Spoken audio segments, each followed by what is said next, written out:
बच्चों, कैसे हैं आप सब? आशा करती हूँ आप सब अच्छे होंगे, स्वस्थ होंगे। स्वागत है आपका इस कक्षा में। आइए आज हम पढ़ते हैं संस्कृत का पाठ 7 अपादान संबंध कारकों।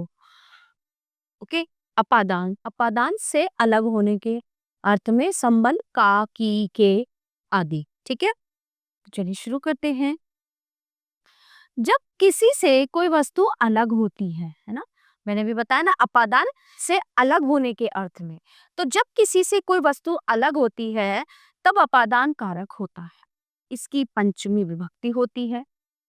इसका चिन्ह से है जब संज्ञा तथा सर्वनाम का किसी अन्य संज्ञा या सर्वनाम से संबंध प्रकट होता है तब इसकी षष्ठी विभक्ति होती है।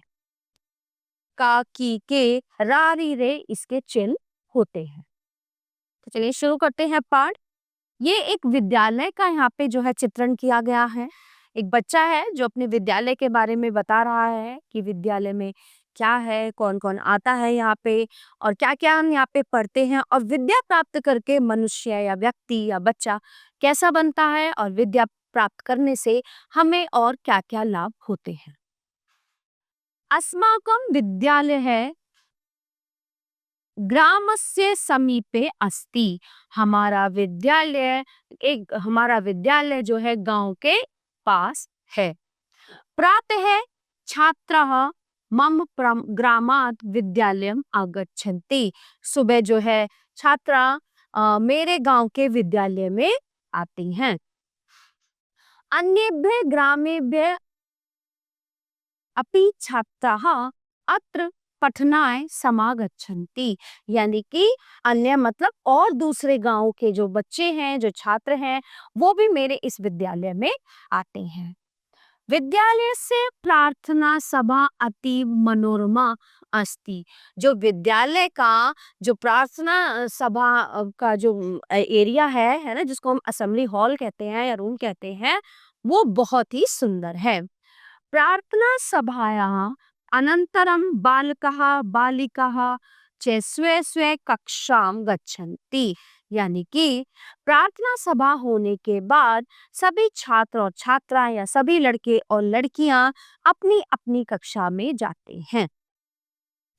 ते शिक्षकेभ्यः विविध विषयान् पठन्ति। यानी कि वे सभी शिक्षकों से या अध्यापकों से विविध मतलब कई तरह के या बहुत सारे विषय पढ़ते हैं। आपने देखा होगा ना, अभी स्कूल जाते हैं तो दिन में 7 और 8 कालांश होते हैं, उनमें तरह तरह के विषय पढ़ाए जाते हैं आपको, हिंदी, अंग्रेजी, गणित, है ना, सामाजिक विज्ञान।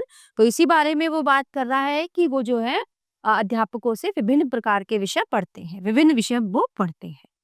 विद्यालय से पुस्तकालयात् छात्राः पुस्तकानि आनयन्ति। यानी कि विद्यालय का जो पुस्तकालय है उसमें भी छात्र आते हैं। तत्र ते समाचार पत्राणि अपि पठन्ति।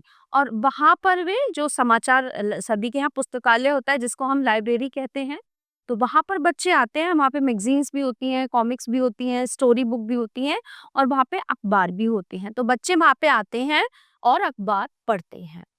पुस्तकानाम अध्ययनेन ज्ञानस्य विकासः भवति। पुस्तकों के अध्ययन से या पुस्तकों को पढ़ने से हमें ज्ञान प्राप्त होता है। विद्यालयं पुरतः एकम उद्यानम अस्ति। यानी कि विद्यालय में एक जो है बगीचा भी है। उद्यानस्य शोभा अतीव रमणीया। जो बगीचे की शोभा है, मतलब बगीचा जो है बहुत ही सुंदर है। अत्र पुष्पाणाम बहवे प्रकारा संति। वहां पर बहुत से प्रकार के फूल लगे हुए हैं, होते ना बगीचे में, सुंदर सुंदर बहुत तरह के फूल लगे होते हैं। तेषाम उपरि भ्रमराः गुंजन्ति। उनके ऊपर भंवरे भी गूंजते हैं, यानी कि भंवरे भी उन फूलों के ऊपर मंडराते हैं। ते पुष्पाणाम रसम पिबन्ति। वे जो भंवरे हैं वे फूलों का रस पीते हैं।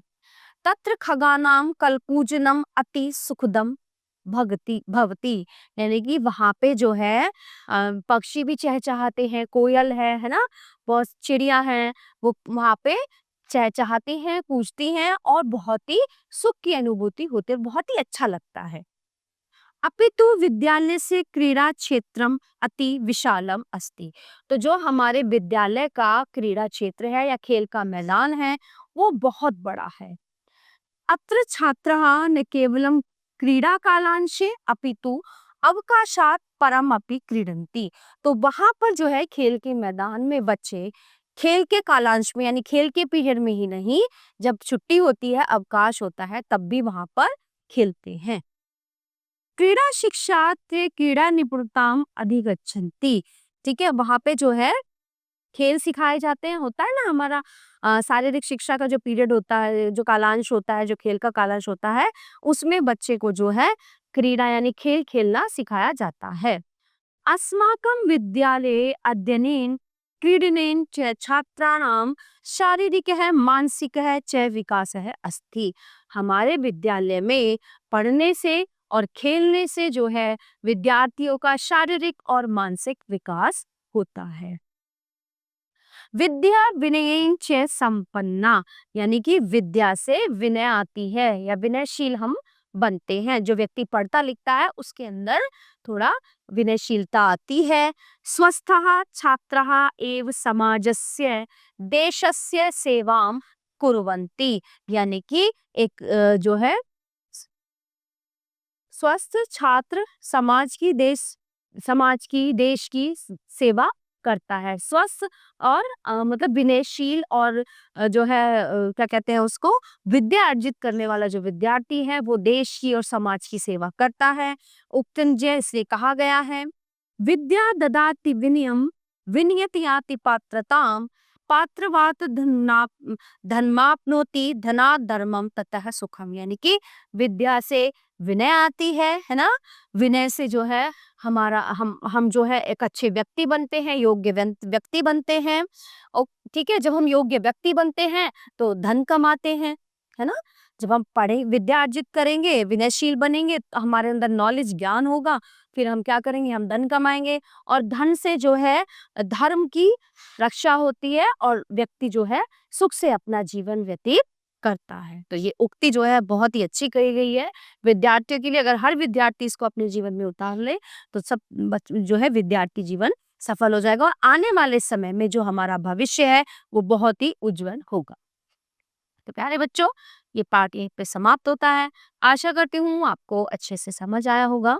मिलते हैं अगली कक्षा में। धन्यवाद।